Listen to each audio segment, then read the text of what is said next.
দেখেন 10 নম্বর আমাদের নতুন একটা সূত্র হইছে, আইসেন সবাই।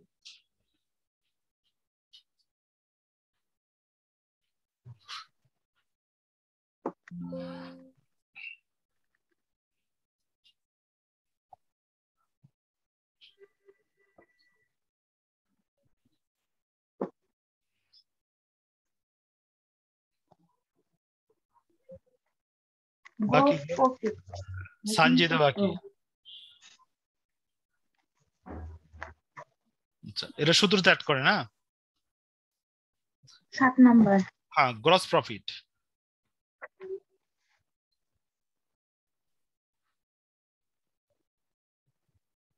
গ্রস প্রফিট সমান টোটাল মার্কেট ভ্যালু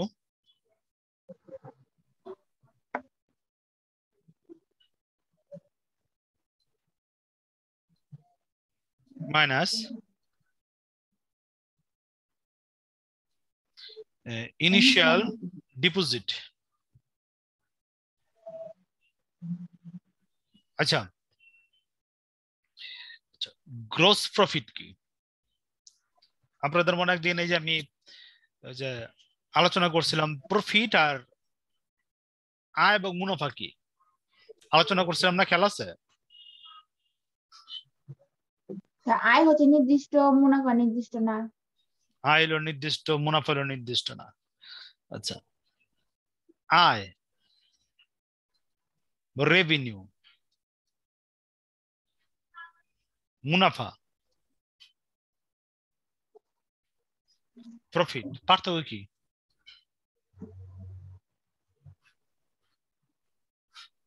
পার্থক্য কি? মুনাফা পেতে পারে না পেতে পারে, এরকম থাকে না? মুনাফা পাইতে পারে না পাইতে পারে, কিন্তু আয় আয় কি পামই? জি স্যার। বাকিরা কি বলেন? চাকরি বাকিরা কি বলেন? আয়ের মুনাফার মধ্যে পার্থক্য কি?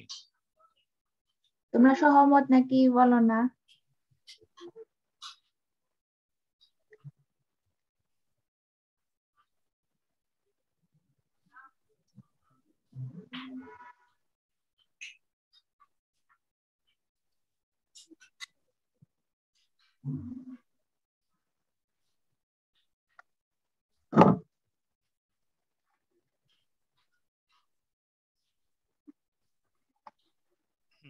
এই কথাটা দ্বারা কি বুঝেন?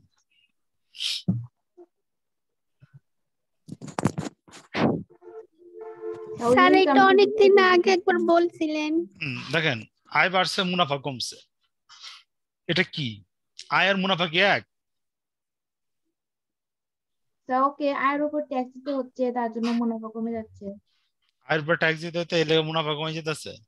আচ্ছা বুঝেন, শর্টকাট বুঝেন, ঠিক আছে? আপনি একটা প্রোডাক্ট 100 টাকা কিনছেন, ঠিক আছে? সেলস করছেন মনে করেন 150 টাকা, সেলস করছেন 150 টাকা, ঠিক আছে? তো ওইখানে আপনার রেভিনিউ হইলো 50 টাকা।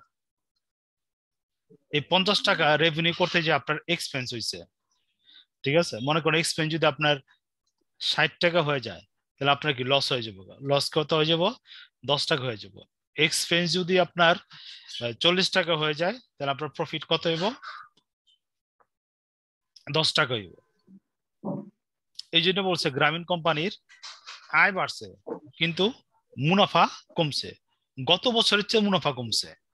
যেমন গত বছর যদি আপনার এখানে খরচ যদি আপনার 30 টাকা হয়, তো গত বছর মুনাফা কত হয়েছিল? 20 টাকা, ঠিক আছে? এই জন্য এই হেডলাইনে বলা হয়েছে গ্রামীণ কোম্পানির আয় বাড়ছে কিন্তু মুনাফা কমছে। মুনাফা কে লেগে কমছে? এই খরচের লেগে মুনাফা কমছে। আমি বুঝতে পারছি জিনিসটা? জি স্যার। ওকে, মনে রাখি না? জি স্যার। আচ্ছা দেখেন, অঙ্কটা পারা যাব? দ্রুত রেসপন্স করেন।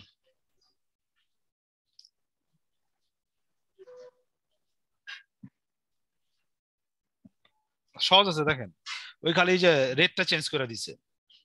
জি স্যার, পারা যাবে। ঠিক আছে, এটা পারবেন? জি স্যার। আচ্ছা 10 নম্বর, দেখেন এই সূত্রটা করাইছি কিনা আমরা, মনে হয় না। এই সূত্রটা অ্যাড করেন, এভাবে অ্যাড করেন। যদি যদি কমিশন আগের অঙ্কটা ওদের কমিশন ছিল না আমরা, ঠিক আছে? কমিশন আর সেলস প্রাইস ছিল না কিন্তু। দেখেন তো রিটার্নটা আগের অঙ্কতে কি দিছিলাম? আন্ডার মার্জিন, একটু wait করেন দেখালেই। Return on investment under margin. Capital gain দাগও আসছিল, হ্যাঁ? আচ্ছা দেখেন, যদি কমিশন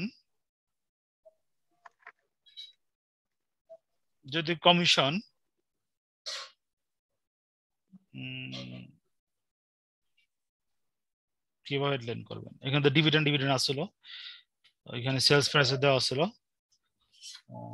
এখানে gain loss sales price purchase price. যদি কমিশন দেওয়া থাকে এভাবে লেখেন, যদি কমিশন দেওয়া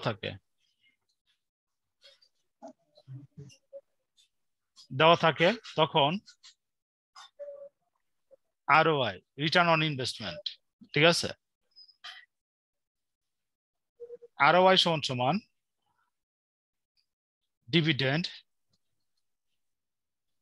dividend minus commission plus sales price minus purchase price.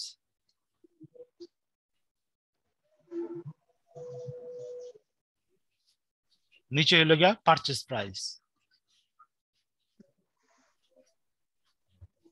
Price, সূত্রটা বুঝছেন? সূত্রটা জি, স্যার। বুঝছেন? বুঝেন জিনিসটা? নরমালি ROI সমান সমান টোটাল রিটার্ন, ঠিক আছে? আর নিচে হলো টোটাল ইনভেস্টমেন্ট।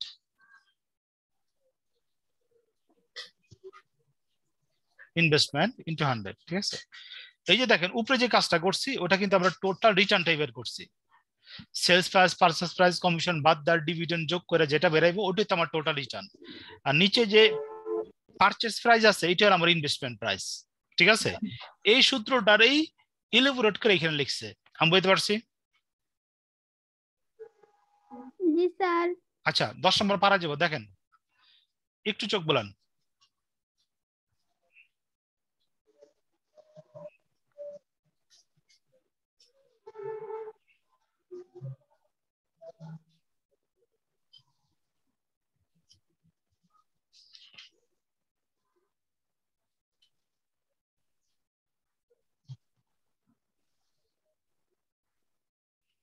জি স্যার। জি স্যার। দেখেন 11 12 হিজিবিজি, যদি পড়তে হবে কি লিখছে, এরপর তো সবই হিজিবিজি। আচ্ছা বাদ দেন, 14 নম্বর দেন, 14 নম্বর ছোট আছে, এটা ক্লিয়ার করেন, ওটি পরে স্যার দিই। এক একটা অঙ্ক খালি এক এক রকম। আরে ভাই এই জন্য তো বলতেছে এই চ্যাপ্টারটা আমি কোনো ইয়ে পাইতেছি না। আচ্ছা 14 নম্বর দেন,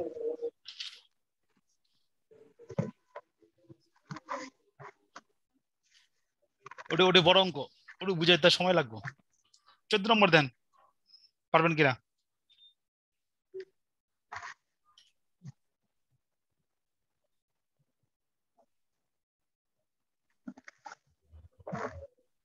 জি স্যার। 14 নম্বরটা কিন্তু ইয়ার মতোই, আপনি যে 11 নম্বরের মতোই, খেয়াল করছেন? 14 নম্বরটা কিন্তু 11 নম্বরের মতো। ওই যে প্রথমে দেখেন সেলস প্রাইস দেওয়া আছে মানে পারচেজ প্রাইস, তারপর আপনার ডিভিডেন্ড ইয়া পাইছে, ওগুলো কিন্তু 11 নম্বরের মতোই, খেয়াল করছেন? দেই 10 নম্বরের মতো। ছোট অঙ্ক দেখতেছি না। আচ্ছা তাহলে আপনার বাড়ি কাজ কত কত রইলো? যেগুলো করতে বললাম এগুলো পারবেন? বলুন তো একটু। 5 যতদূর খেলা হয় আমার, 5 6 7 না 6 নম্বরটা 9 করো। 10। ও 5 6 5 6 7 7 9 9 10। 9 10 9 1 2 10 3 4 14। 5 আর 14। জি স্যার। 1 2 3 4 5 6, এই 6টা অঙ্ক আপনাদের বাড়ি কাজ থাকবো, ঠিক আছে? আচ্ছা এই চ্যাপ্টারে দেখেন আর কোন থিওরিতে কোনো প্রবলেম আছে কিনা? আমার মনে হয় আমি সব থিওরি আলোচনা করে আলাইছি। দেখেন তো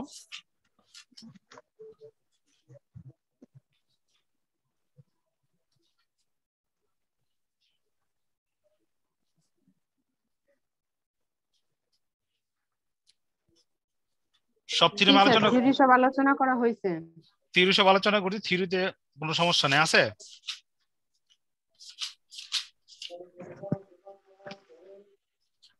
দেখেন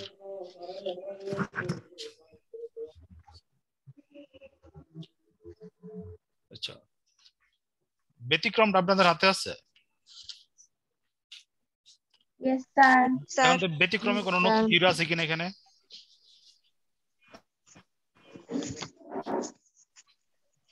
I have a question. করেন।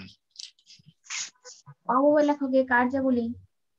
অবলৌকিক কার্য বলে কোন পয়েন্টটা সমস্যা কোন? একত্রীকরণ অধিকরণ। আচ্ছা কই এটা কই কত পৃষ্ঠায়? 63 পেজ। 63 পেজ। কত নম্বর পয়েন্ট? 9। 9। আচ্ছা, একত্রীকরণ ও অধিকরণ বুঝেন।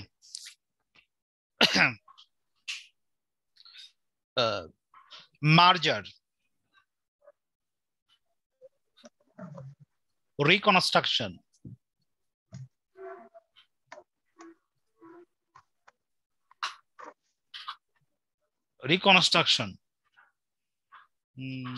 মার্জার, রিকনস্ট্রাকশন, এগুলো মূলত পক্ষের বাংলা হইল একত্রীকরণ।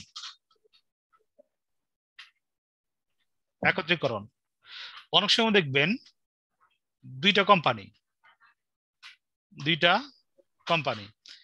এটা হলো চ্যাপ্টার আছে অ্যাকাউন্টিং এর, মার্জারের চ্যাপ্টার আছে। অনেক সময় দুইটা কোম্পানি দেখবেন, একটা খারাপ কোম্পানির, একটা উইক কোম্পানি, একটা স্ট্রং কোম্পানি কি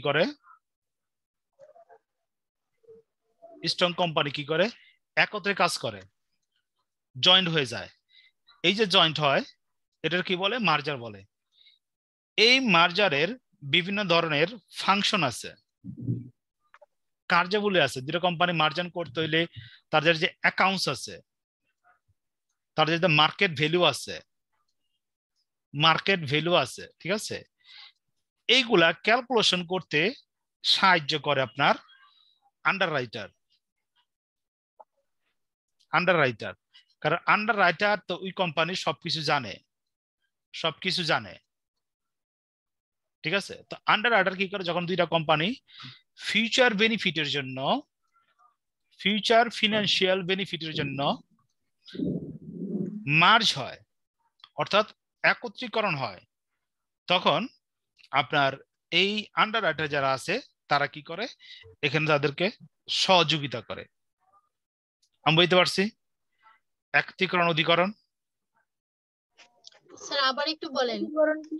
আমি প্রথমে শুনতে পাইনি। আচ্ছা অধি মনে করেন, অধিগ্রহণ। হ্যাঁ অধিগ্রহণ। বেক্সিমো কোম্পানি, এই দুটো প্রতিশব্দ।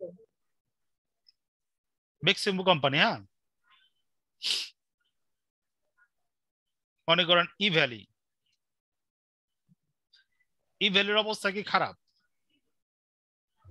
ঠিক আছে।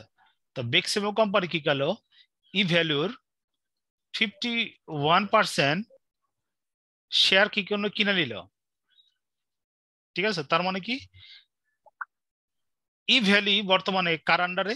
বেক্সিমো কোম্পানির, ঠিক আছে। তো বেক্সিমো কোম্পানি ডিক্লেয়ার করে দিল এখন থেকে আমি আর ই ভ্যালু এক কোম্পানি, এক কোম্পানি। এটা কি বলা হয়? মার্জার বা একত্রীকরণ বা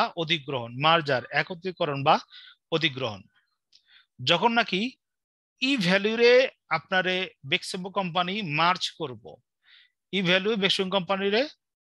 করব, ওই সময় দেখবেন বেক্সিমো কোম্পানি কি করবে, ই ভ্যালুর অ্যাসেট ভ্যালুয়েশন করব, অ্যাকাউন্টস দেখব, মার্কেট ভ্যালু দেখব, মার্কেট লোন দেখব। এই জিনিসগুলা ই ভ্যালু যে বেক্সিমো কোম্পানি জানতে চাইবো, ঠিক আছে। এবং এইগুলা জানাইতে সাহায্য করে কে? আন্ডাররাইটার এইগুলা জানাইতে আপনার হেল্প করে। এইটাও যখন কোম্পানি মার্জ হয় তখন আন্ডাররাইটার কি করে, দুইটা কোম্পানির হেল্প করে। আমি বুঝতে পারছি? জি স্যার। অ্যাকাউন্টিং এ এটা আপনার একটা বিশাল চ্যাপ্টার আছে মার্জার, আপনার ফিনান্সও আছে মার্জার। আপনারা মনে হয় চ্যাপ্টার গুলো পান নাই কেন, ঠিক আছে। দুটো কোম্পানি মার্জ করে, আগে ছিল সেই চ্যাপ্টার গুলো এখন মানে উঠাই দিয়েছে। ঠিক আছে, আচ্ছা আর কোনো তো পয়েন্টের সমস্যা আছে দেখেন। আচ্ছা আমরা যে থিওরি গুলো আলোচনা করেছি আপনারা পড়ে ফেলাইতেছেন না, নাকি আবার এটা রেখে দিয়েছেন না পরে পড়ুন? এটা করেন না, সাথে সাথে থিওরি ক্লিয়ার করে দিন। এই যে সিন্ডিকেট ফিনান্সিং খেলা আছে, সিন্ডিকেট ফিনান্সিং দেখেন 59 পৃষ্ঠা। জি স্যার, কয়েকটা কোম্পানি একসাথে একটা কাজ করার জন্য। একসাথে কাজ করে।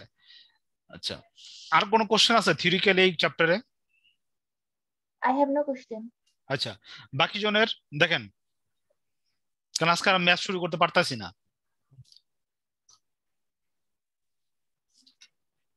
কোনো কোশ্চেন নাই? স্যার প্রসপেক্টাসটা আচ্ছা প্রসপেক্টর, আচ্ছা ভালো কোশ্চেন করছে। দেখেন এটা আমি আজকে আলোচনা করতে ভুলে গেছি। আচ্ছা কত পৃষ্ঠায়? ধন্যবাদ। কত পৃষ্ঠায়? 43, ব্যতিক্রমের মধ্যে 43। প্রসপেক্টরস, ঠিক আছে। আচ্ছা দেখেন public limited company, public limited company, public limited company যখন মার্কেটে মার্কেটে আপনার শেয়ার ছাড়ে, শেয়ার ছাড়ে, ঠিক আছে, কোন সময় শেয়ার ছাড়ে? আর যে এসসি জন স্টক রেগুলেটর কমিশন বা নিবন্ধন থেকে পারমিশন পাওয়ার পর যখন বাজারে শেয়ার ছাড়ে, শেয়ার ছাড়ার জন্য ওই কোম্পানি কি করে? প্রসপেক্টর ইস্যু করে। প্রসপেক্টর কি করে? ইস্যু করে, ঠিক আছে। এবং এই প্রসপেক্টরে টোটাল শেয়ারের সংখ্যা, টোটাল শেয়ারের সংখ্যা সংখ্যা ঠিক আছে, টোটাল শেয়ারের সংখ্যা, আপনার total capital, total capital, objective, বিভিন্ন ধরনের অ্যাক্টিভিটিস, ঠিক আছে। অর্থাৎ আপনি যে শেয়ার ছাইরা যে মূলধন সংগ্রহ করতেছেন, ঠিক আছে, এই মূলধন কিসে, কিভাবে, কার দ্বারা, কার দ্বারা, কোথায়, কোথায় বিনিয়োগ করবেন, এই সম্পর্কিত সব তথ্য প্রসপেক্টরে থাকবো। এবং ফিউচার আপনার প্রফিট কি পরিমাণ হইব, প্রফিট কি পরিমাণ হইব এই সংক্রান্ত সব কিছু আপনার প্রসপেক্টরে বর্ণনা দিয়া আপনার শেয়ার বিক্রয়ের জন্য বিজ্ঞপ্তি প্রকাশ করবেন। ওইটা হইল প্রসপেক্টর। আমি বুঝতে পারছি। এবং একটা কোম্পানির প্রসপেক্টর 15, 20, 30 পৃষ্ঠা হয় প্রসপেক্টর, বুঝতে পারছি। বুঝছেন জি স্যার। প্রসপেক্টর কি? আচ্ছা জি স্যার। আমি আপনাদের একটা প্রসপেক্টর দেখাবো না, আমি নামায় রাখুন না, নামে একটা প্রসপেক্টর দেখাবো না, ঠিক আছে। তো প্রসপেক্টর মাধ্যমে আপনি বুঝে যাবেন এই কোম্পানি এই শেয়ারের টাকা দিয়া কি কি কাজ করব, এই কাজ করতে যা তার কোন জায়গায় ইনভেস্ট করব, কিভাবে ইনভেস্ট করব, রিটার্নটা কেমনে নেব, এই সম্পর্কিত ডিটেলস তথ্যগুলো কই দেওয়া থাকে? প্রসপেক্টরে দেওয়া থাকে। এবং প্রসপেক্টর দেখে বিনিয়োগকারীরা আপনার বিনিয়োগ করে থাকে। না এই যে একটা প্রপোজাল দিছে, এই যে আমার প্ল্যানিংটা দেখাইছে, না এখানে আমি বিনিয়োগ করলে আমার বিনিয়োগটা কি হইব, সেভ হইব। ওটা প্রসপেক্টর দেখে অনেকাংশে কি করতে পারে, যারা বিনিয়োগকারী আছে, যারা ইনভেস্টর আছে, যারা নাকি শেয়ার ক্রয় করে, তারা বুঝতে পারে। ক্লিয়ার? আচ্ছা তারপর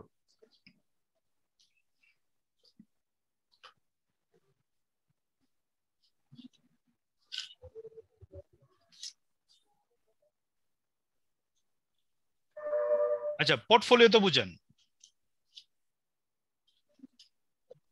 আপনারা দেখেন যে জি ডিলার, স্যার। হ্যাঁ পোর্টফোলিও কি? ঝুঁকিটাকে বন্টন করা, মানে এক জায়গায় ইনভেস্টমেন্ট না করে বিভিন্ন জায়গায় ইনভেস্টমেন্ট করা। অর্থাৎ আপনার যে হ্যাঁ। ইনভেস্ট আছে ওটা আপনি কি করবেন, এক জায়গায় ইনভেস্টমেন্ট না করে আপনি কি করবেন, এই যে অনেকগুলো কোম্পানিতে অনেকগুলা কোম্পানিতে ইনভেস্ট করবেন, ওটাকে কি বলা হয়? পোর্টফোলিও, ঠিক আছে। আচ্ছা আর কোনো কোশ্চেন করবেন?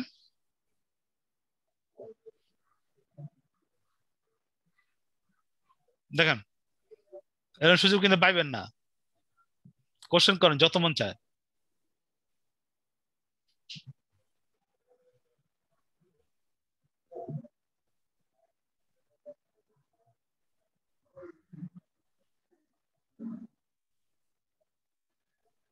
আমিও কোনো কোশ্চেন দেখতেছি না এই জায়গায়, বুঝছেন? নাহলে আমিও একটা কোশ্চেন করতাম। আমি দেখতেছি আপনাকে সবই পড়ায় রাখছি। স্যার আমার একটা প্রশ্ন। বলেন। স্যার ওই যে কর্পোরেট ফিন্যান্সের কর্পোরেট ফিন্যান্সের প্রশ্ন, হুম নিট প্রেজেন্ট ভ্যালু বের করার জন্য যে একদম 8 বা 9 ঘরের যে একটা বড় ঘর করে, যে ওইখানে সবার শেষে ওয়ার্কিং ক্যাপিটাল বা সেলভেজ ভ্যালু, ওইটা কোন ঘরে যোগ করতে হয়? ওটা লাস্টের ঘরে, ঠিক আছে? আমি বলি সিএফ 80 তে লিখতে হয় লাস্ট একবারে, ঠিক আছে? আপনার মনে করেন 5 বছর, ঠিক আছে? এরপর মনে করেন 5 বছরে আপনার কি আছে, আপনার ওয়ার্কিং ক্যাপিটাল আছে অথবা সেলভেজ ভ্যালু আছে, ঠিক আছে? এরকম থাকে না? ওইটা কি করবেন, জি স্যার। লাস্টে যে ক্যাশ ফ্লো দেখাই না আমরা, ক্যাশ ফ্লো দেখে না, এই ঘরে দিয়া এরপর যে পিভি ডিসকাউন্ট আছে না, ওই ডিসকাউন্ট রেটটা পঞ্চম বছরের ডিসকাউন্ট রেটটা হইব, ঠিক আছে? এই দুটা গুণ দিয়ে এখানে বহাই দিবেন, বুঝছেন? এটা অনেক বইতে করছে, অনেক স্যার বইতে বুঝি করে না, নাই। আবার একবার বলুন। আচ্ছা, মনে করেন অঙ্কটা হলো 5 বছরের, অঙ্কটা কয় বছরের? 5 বছরের। তো 5 বছর পর্যন্ত আপনার অঙ্কের ক্যালকুলেশন করে বাইর করছেন, এখানে সেলভেজ ভ্যালু আছে, ঠিক আছে? তো সেলভেজ ভ্যালুটা কি করতে হবে, আপনার ডিসকাউন্টিং করে ওটা ক্যাশ ফ্লোতে ইনক্লুড করতে হবে, ঠিক আছে? তো সেলভেজ ভ্যালুটা করবেন সিএফ এর যে ঘর আছে, ক্যাশ ফ্লো যে ঘর আছে ওইখানে বসাই দিবেন, এবং ডিসকাউন্ট রেটটা কি হবে, পঞ্চম বছর ডিসকাউন্ট যে রেটটা ছিল ওইটা কি করবেন, সেলভেজ ভ্যালু বরাবর বহাইবেন। এইটার এটা গুণ কইরা এখানে বহাই দিবেন, এই যে প্রেজেন্ট ভ্যালু যখন নাকি নির্ণয় করে এটা বহাই দিবেন, ঠিক আছে? জি স্যার, বুঝতে পারছি। এটা এটা অনেক জায়গায় করছে, অনেক জায়গায় করে না, তবে এটা দিয়ে দিলে বেটার হয়, ঠিক আছে? আচ্ছা, তারপরে question.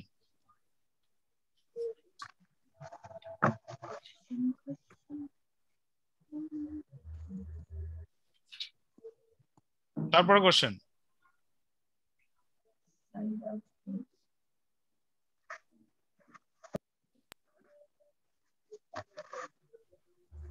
The size of hedge কি? হেজিং, পার্ট এ। হেজিং। কি জানি স্যার, 35 পৃষ্ঠা ব্যতিক্রমে আচ্ছা short 35, আচ্ছা question সবাই 35 পৃষ্ঠা বাইর করুন তো একটু দেখি।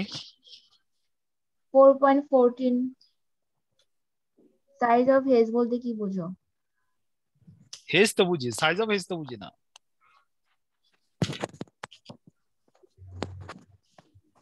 এটা তো একটা সূত্র। এটা সূত্র তো ভাই, হেজিংটা খেলা আসেনি। হেজিং কি? ফটকা ব্যবসায় হেজা ওইগুলো। আমার নিজে হয়তো ভুলে গেছি। স্পেকুলেশন, হেজিং, তারপর আর জানি কি ওই যে প্রথম দিকের তিনটা একসাথে। জি স্যার। এই যে আমরা আধা ঘন্টা আলোচনা করছিলাম ওইটা নিয়ে, খেয়াল আছে? এই তিনটা বুঝার লেখা বিভিন্ন উদাহরণ তো জি বুঝাইছিলাম। স্যার, ওইটা সেমিস্টারে আসছিল, আমি আর মিম লিখছিলাম তো, ওইটা মিম মনে নাই? না, আমি তো বানায় রেখেছিলাম, মনে নেই আমার। বানায় লিখছেন আপনারা? না স্যার, বানাই লিখি নাই, ওইটা সংজ্ঞাটা মনে রাখছি, তারপরে ও। লিখছি। ও। এখন আর কি মনে নাই। আচ্ছা দেখেন, আমি আর কিছু পাইতেছি না আপনাকে কোশ্চেন করার লেগা, ঠিক আছে? কারণ আপনার এই বইতে কোশ্চেন নাই, আমি যা আছে সব মোটামুটি আপনারা পড়ায় ফেলাইছি, ঠিক আছে? আচ্ছা, তো আজকে এখানে বিদায় নেই, বুঝছি? আপনারা কোনো কোশ্চেন টোশ্চেন করবেন না, ঠিক আছে? এবং আমাদের দেখা হবে আবার নতুন বছরে শনিবার দিন, শুক্রবার দিন আমরা গ্যাপ দিই, আপনারা রেস্ট নেন, অনেক পড়ালেখা করছেন এই বছর, ঠিক আছে? আপনার সাথে দেখা হবে আবার শনিবার নতুন বছরে, ঠিক আছে? স্যার, আসসালামু আলাইকুম।